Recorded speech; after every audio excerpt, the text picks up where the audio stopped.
sama setan tersebut. Sohbati, setan tuh kagak demen, paling kagak demen kalau kita itu sohbatun Nabi SAW. Kita lagi duduk sama Nabi Muhammad SAW. Mungkin kalau kita lagi duduk sama Nabi Muhammad SAW, setan godain dia cepat bubar. Tapi para sahabat, para ahlul bait berhasil ngalahin itu setan. Mereka malah betah duduk di samping Nabi Muhammad. Kita bisa nggak duduk sama Nabi Muhammad SAW? Bisa nggak? Bisa. Kapan? Lagi watifah. Tapi imam watifah lakukan yang cepat apa yang lama? Berarti kita masih maghlub, belum faiz sama setan kita. Giliran tuh majelis udah kagak ada Rasulullah SAW, watifahnya selesai 20 menit, ngobrol 2 jam kagak ngapa-ngapain. Kuat kita, hilang tuh sakit pinggang. Wattibaihi, dan menang untuk mengikuti Nabi Muhammad SAW.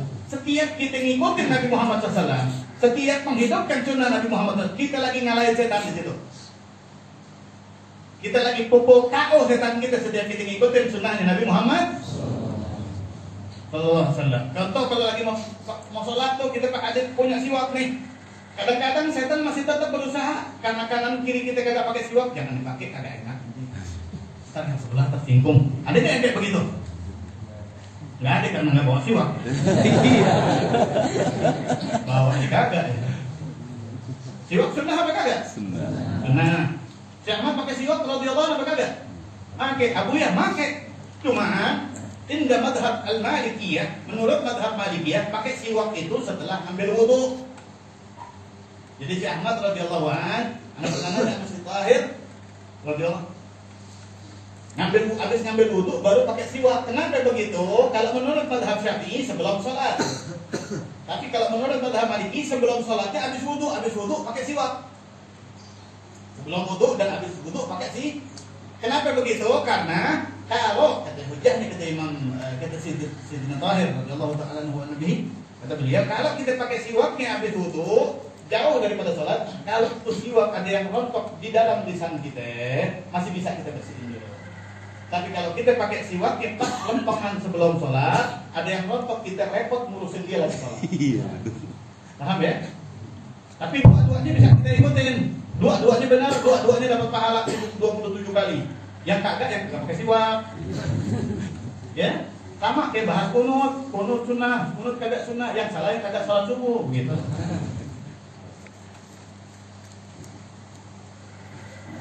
Bil hudud fi daril baqa'i wan na'im. Mereka adalah orang-orang yang langgeng abadi di rumah Allah, di surga Allah Subhanahu wa taala.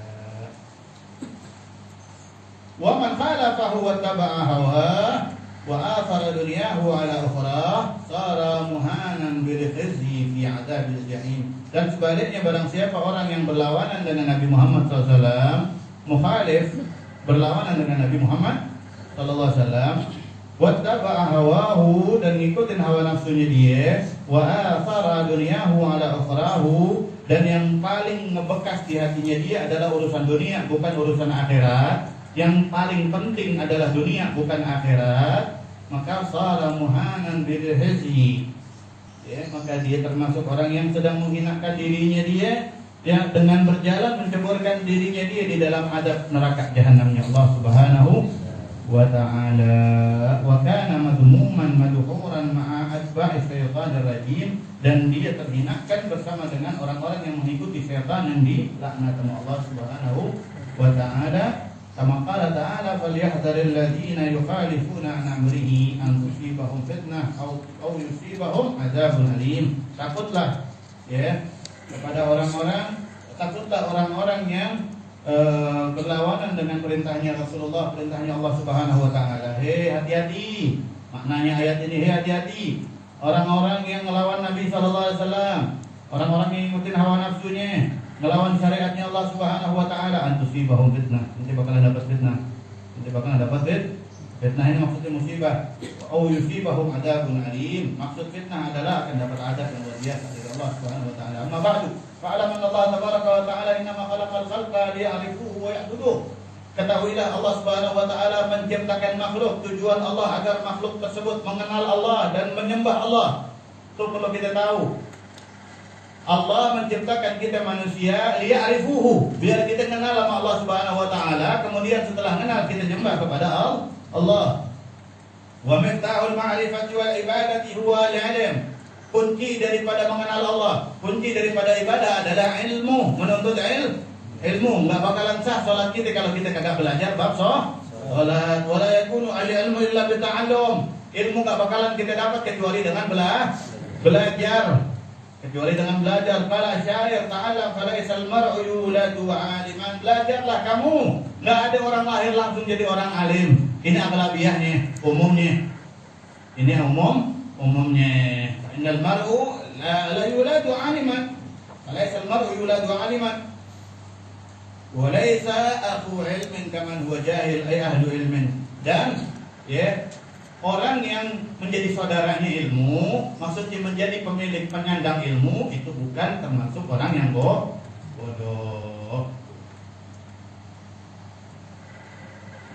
Di bawahnya hanya ragu-ragu mana. Wa ma kana an-nasu qabla al-islam illa juhalan ya'buduna al-asnam. Manusia sebelum datang Nabi Muhammad SAW adalah orang-orang bodoh. Mereka menyembah daripada berhala. Wa yaquluna al-haram, mereka makan haram. Wa yaqta'una al-arham, memutuskan tali silaturahmi. Wa yartakibuna al-fawahish al-'idham, mereka bikin dosa besar bersama-sama. Mereka berjamaah bikin dosa besar. Fa ba'atsallahu ilaihim rusula mubashshirina wa mundhirina bisyara'i. Maka Allah Subhanahu wa taala mengirimkan kepada mereka para utusan, para rasul. Utusan Allah Subhanahu wa taala bawa kabar gembira dan bawa peringatan dengan syariat para rasul masing-masing. Waballagu, dan para rasul tersebut menyampaikan an-nasa, kepada manusia apa yang diperintahkan sama Allah Subhanahu wa taala untuk disampaikan. Wa arsyaduhum, bukan cuma ngajarin kalau para nabi itu, akan tetapi juga nuntun umat ke jalan Allah Subhanahu wa taala. Wa khalafahum ala dzalika al-ulama'il 'amiluna, dan yang menjadi khulafa dari para nabi, menjadi khulafanya Rasulullah SAW adalah para ulama yang mengamalkan ilmu.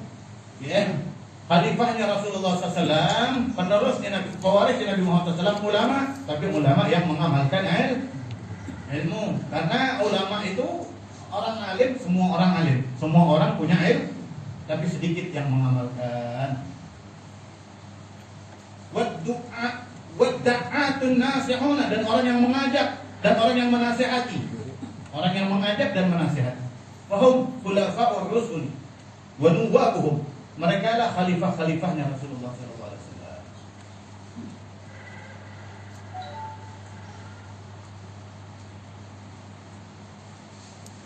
Falam yazal ad-din, maka agama ini tidak henti-hentinya biwasitatihim, dengan perantara mereka.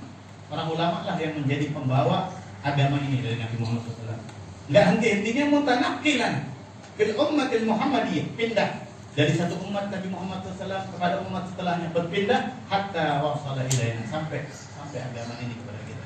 Jadi kalau kagak ada dari dulu orang alim, ilmu enggak nyampe, Islam kagak nyampe kepada kita. Ya, patut kita bersyukur kepada para ulama. Jadi di dalam walladzina ballaghuna dina, itu termasuk terima kasih kita pada orang-orang yang menyampaikan daripada agama Islam dari zaman Nabi Muhammad sallallahu alaihi wasallam.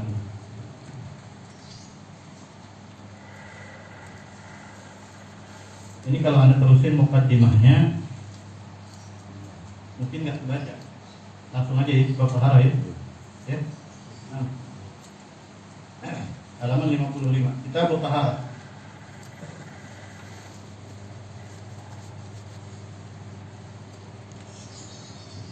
Kita terusin dulu kan sedikit satu qadiyah yang tadi. Tsumma inna dinana al-islam qa'imun ala asasil ilmi wal ma'rifah. Agama kita ini berdiri di atas pondasi ilmu dan ma'rifat. Fala yanbaghi lil muslim ay yabqa ba'idan an nuril ilmi. Maka hendaknya setiap orang yang mengaku beragama Islam jangan sekali-kali jauh dari cahaya ilmu, jauh daripada cahaya ilmu. Jangan sekali-kali kita jauh dari majelis ilmu. Kalau bisa kita tidak meninggalkan majelis ilmu lebih daripada 3 hari. Kita kadang-kadang bukan 3 hari ya, 3 minggu, 3 bulan. Itu tambah berkarat tuh hati kita, tambah berkarat, tambah malas tuh ngaji, tambah malas, tambah merasa udah cukup, udah berilmu kita. Padahal kadang-kadang disuruh tulis Al-Fatihah aja masih salah tulisannya. Wala budda an yaqtabis min mizan an-nubuwah. Fa innal anbiya la yuwarrithu dinaran wala dirhaman. Akan tetapi wajib kita untuk selalu mengambil timbangan daripada Nabi Muhammad SAW. Ukuran kita adalah Nabi Muhammad SAW. Ukuran kita melakukan sesuatu benar atau salahnya adalah kalau kata Rasul benar menjadi benar. Itulah syariat. Fa innal anbiya, sesungguhnya para nabi la yuwarithu dinaran wala dirhaman. Para nabi itu tidak mewariskan dinar dan dirham. Wa innama warathu al-ilm. Para nabi itu mewariskan ilmu. Warisan Nabi SAW adalah ilmu. Tapi jangan kaget kalau pasar lebih ramai daripada majlis. Di zaman Rasul SAW aja, kalau masalah Abu Hurairah pernah melihat Rasul lagi ngajar di masjid, pasar penuh. Ada Abu Hurairah lari ke pasar, sahabat Rasulullah lagi bagi-bagi warisan katanya. Langsung bubar tuh. Pada hadir ke masjid. Katanya lagi ngaji. Habis ngaji ditungguin sama dia, kapan warisan turun katanya. Al-anbiya la yuwarithu dinaran wala dirhaman. Kalau dinar dirham, kalau dunia kita disuruh ngejagain, tapi kalau ilmu ngejagain kita. Jadi kita lebih untung dapat ilmu apa dapat duit? Lagi mau ngejebak nih. Dua-duanya kita berarti. Innama warathu al-ilm, wal ilmu hayatul qulub min al-umya. Ilmu itu adalah hidupnya hati daripada kebutaan. Hati itu asalnya buta. Yang memberikan cahaya, yang bikin hati kita melek adalah ilmu pengetahuan. Wa misbahul al-basairi min al-zulam. Dan lampu bagi mata kita dari kegelapan. Wa qad hassa ad-dinu al-Islam ala ta'allumi al-ulumi kulliha wa la siyama al-fiqh alladhi huwa lubbul kitab was sunnah.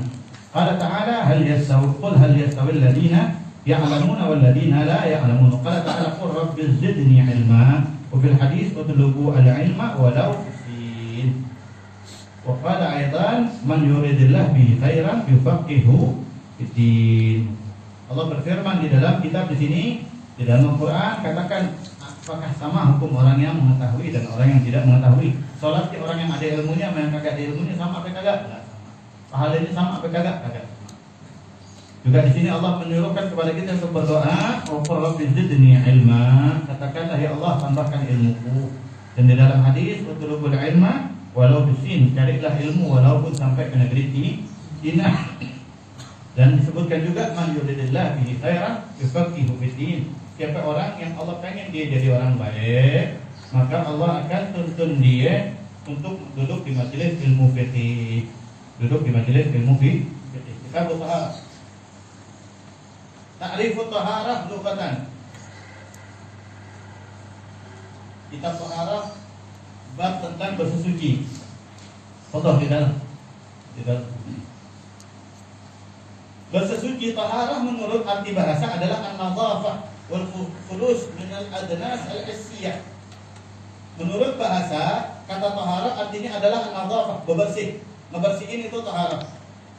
Wal khulus, dan keluar min al-adnas al-hissiyah, dari kotoran yang bisa kita lihat. Taharah anil hadats wal khabasi. Membersihkan daripada najis dan kotoran. Wal ma'nawiyah, dan membersihkan keluar daripada adnas, kotoran yang maknawi, yang kagak kelihatan, seperti katahara anil amrat al-qalbiyah, kayak membersihkan, mensucikan penyakit-penyakit hati, membersihkan penyakit hati. Kalau ujub wal kibir wal hasad wal riya, ya sifat ujub, kibir, hasad di syar'an. Menurut syariat, taharah itu adalah raf'u hadasin, menghilangkan hadas, au izalatu najsin, atau menghilangkan najis. Raf'ul hadas au izalatu najsin. Kalau najis kan kita tahu ya, najis itu adalah najis. Kalau hadas artinya apaan? Ada yang tahu nggak artinya hadas itu apa? Hadas. Kan ada hadas, ada dua, ada hadas kecil, ada hadas besar ya. Anda tanya sama antum, hadas kecil itu artinya apa? Hadas kecil artinya apa? Najis. Di sini adalah yang dikatakan tahar menurut syariat, rafu hadas, mengangkat